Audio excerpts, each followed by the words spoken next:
Season update. Two words that succinctly sum up football fans' years of frustration with both PES and FIFA and describe what might ironically be the most meaningful innovation in football games for years, or at least lead to it. But is this year's PES actually worth buying? It's a more complicated question than it seems.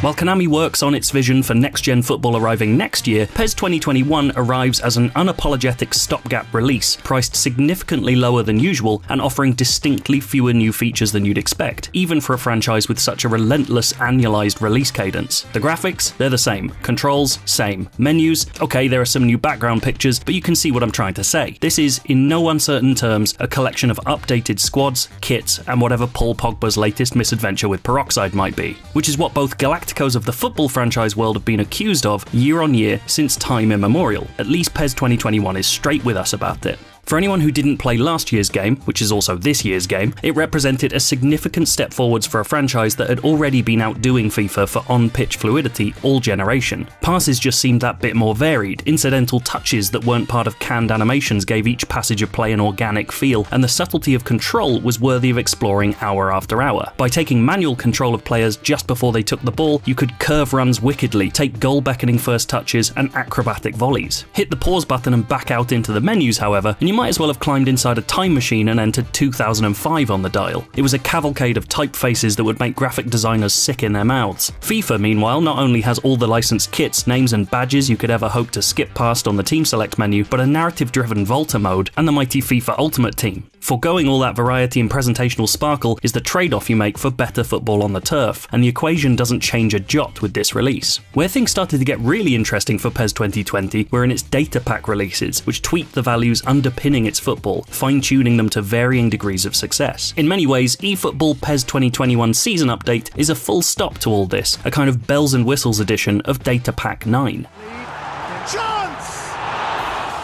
Sadly, it's not the very best football this particular game has played, but improvements to first touches and to control at sprinting pace do a lot for it. Through balls, chipped or ground passes, and crosses can all be pinged in with a level of granularity that turns a game on a dime when a perfectly weighted one connects, while your ability to gently steer a player's run off the shoulder of their marker while they anticipate the ball reaps big rewards when it's timed just right. There's still too much ball watching from the AI though, both from the opposition and the players on your own team who you don't have highlighted. It's most noticeable after passes are deflected and have no clear recipient. 21 AI players seem to go to sleep until the one highlighted player finds himself with the ball. It breaks the immersion and it can cost you what would otherwise have been clear chances. On the subject of AI, there needs to be a transformative step forwards next year because the old routines are really showing their age. Have you ever watched a left back dribble around in 2 complete circles before firing off a pass? It's as common here as the potato-headed players without proper face scans. Devotees will find some new content hiding in those PS2 era menus though. Master League is bolstered with some new manager avatar options, including softly spoken silverware hoarder Pep Guardiola, and the Euro 2020 tournament that hasn't happened yet is playable in PES form, licensed kits and all. If that sounds meagre, remember that football games got away with releasing only these tournaments as full-priced games for years. So we know what eFootball PES 2021 is, and we also know quite categorically what it isn't. The harder question to answer is about whether it's worth buying, even at a discounted price. On paper, season updates feel like the answer to every annualized sports franchise's problem. There's just not enough bandwidth to innovate between titles when you're held to a yearly release schedule. Not the kind of innovation that changes the way you play.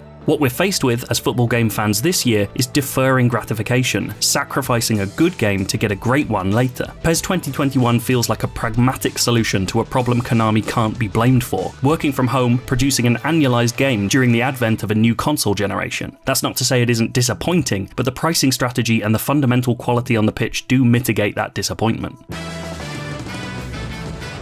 This release asks an important question. Are we prepared to tide ourselves over on off years with packages like this, while developers strive for bigger innovations between major releases? It certainly seems a more honest business practice to clearly delineate season updates from true new main releases. Ultimately, an evaluation of deep breath, eFootball PES 2021 season update is a review of the IP's business model as much as the football itself. And for the promise of greater leaps to come, I'm cautiously in favour.